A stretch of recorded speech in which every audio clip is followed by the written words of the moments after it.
My name is Paul Bunyan, and today we're going to hug some trees and poke some bears because it's time to talk about Druids. This video is intended for new players who don't yet know how to speak for the trees, and it's only my opinion, so now it's time to get into the bare necessities of the Druid class. Druids are those individuals whose connection with nature has become so strong that nature itself has given them magic powers. I like to think of this relationship between a druid and nature as to a cleric and their deity, with the exception that a druid does not need to worship any gods whatsoever to get their powers. Regardless of if your druid is a lone wolf or a respected member of society, all druids choose an ideological group at level 2 called a circle. The circle represents how that druid interacts with the living world around them, and each druid circle grants their members unique abilities I'll go over in a minute. To continue with the base druid, they're pretty much just like clerics in a lot of ways. They can heal, act as midline fighters, they can crowd control, and even dish out some real damage if they want to. Think of the druid as a lovely potato, a welcome addition to the hero's feast that is D&D.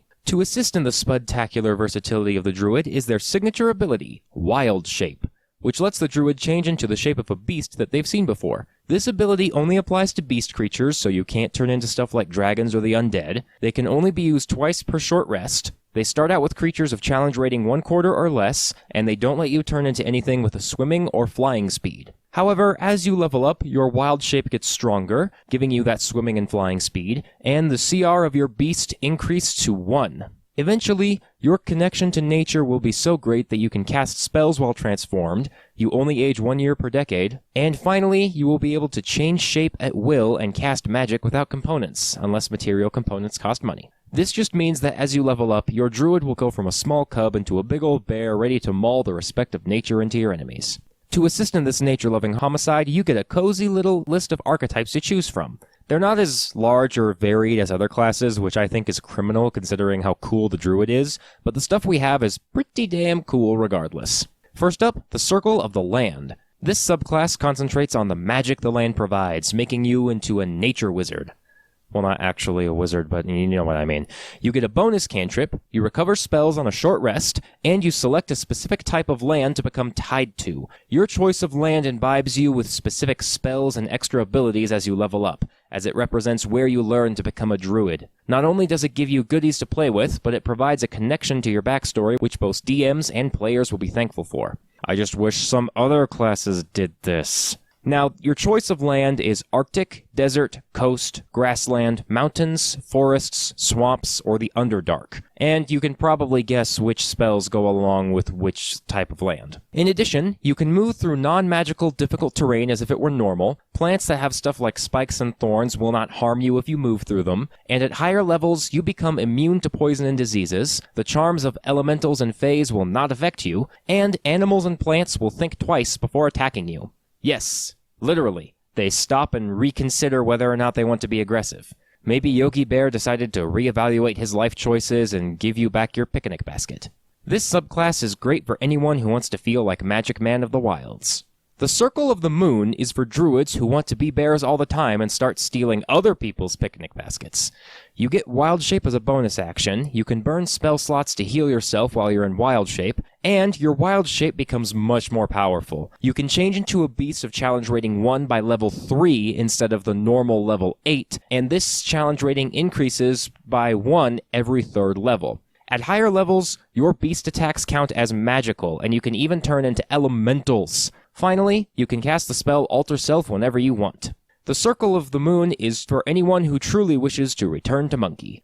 For those druids that look beyond the monkey and delve into the wildest plane of existence, the Feywild, they become part of the Circle of Dreams. Just like the Avatar, Dream Druids are the bridge between the material world and the realm of fairies, and your abilities reflect the nature of fairy society. Dream Druids get a pool of d6s for each druid level, which they can use to heal their allies up to 120 feet away. These dice refuel after a long rest. And when you rest, you get a safe space bubble that hides those inside of it and lets you see out of it. The bubble lasts for as long as you rest.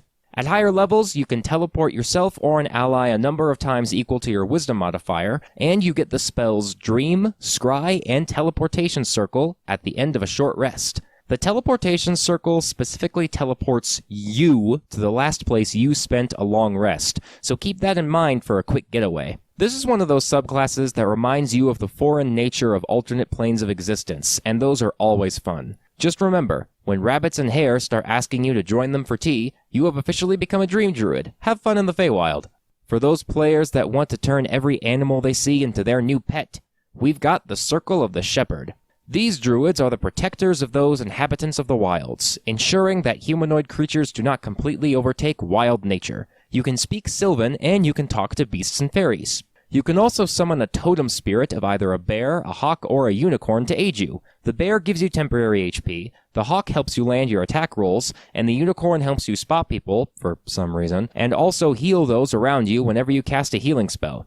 At higher levels, you learn to call for backup, only your backup is a bunch of pissed-off goats and fairies. The beasts and fae you summon have extra temp HP, they have magical attacks, and can gain HP equal to 1/2 your druid level if they end their turn near your spirit totem. Finally, when you're reduced to 0 HP and you think that all is lost, the friends of the forest come rushing out to aid you in your time of need. The spell Conjure Animals immediately activates when you're incapacitated, and it acts as if it were cast using a 9th level spell slot. This turns the shepherd into the ultimate summoner of the druids, and you can be like Snow White in Shrek 2 and summon a bunch of forest critters to murder your enemies.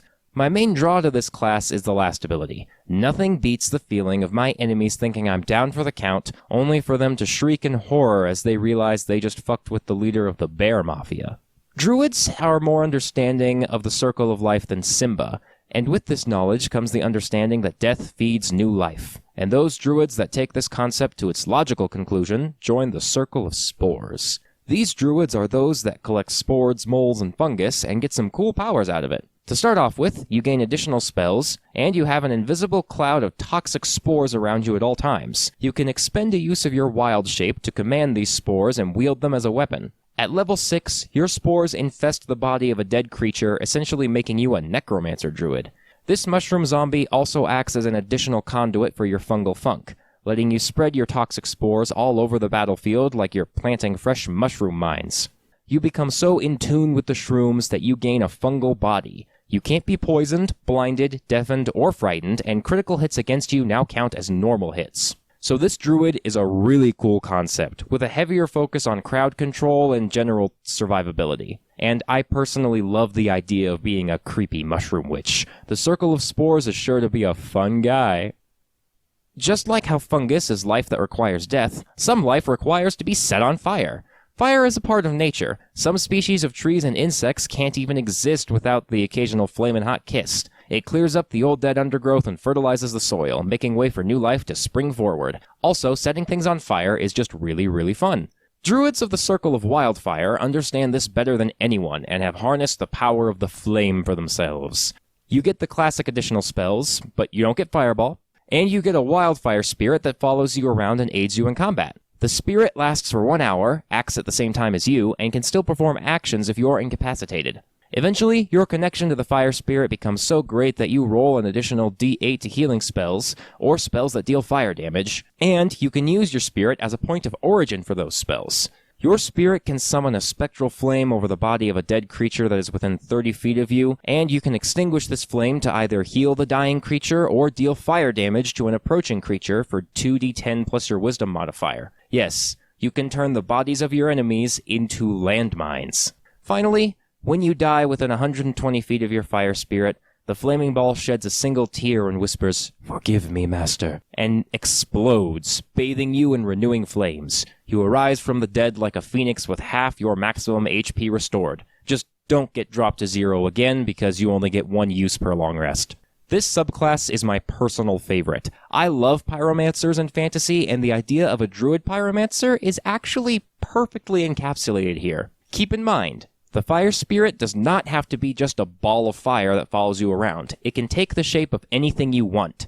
I personally like to have mine look like a small flaming frog that does a little dance before he explodes in a giant fireball. Finally, we have the Circle of the Stars. It is easily the most unique and interesting of the Druid subclasses. The Circle of Stars are Druids that followed the second star to the right straight on till morning, and now they got some sweet powers. You gain a map of the stars that grants you an additional cantrip and acts as a spellcasting focus, and the main draw of this class is you get a starry constellation that hovers above you and grants you certain benefits depending on which constellation you choose.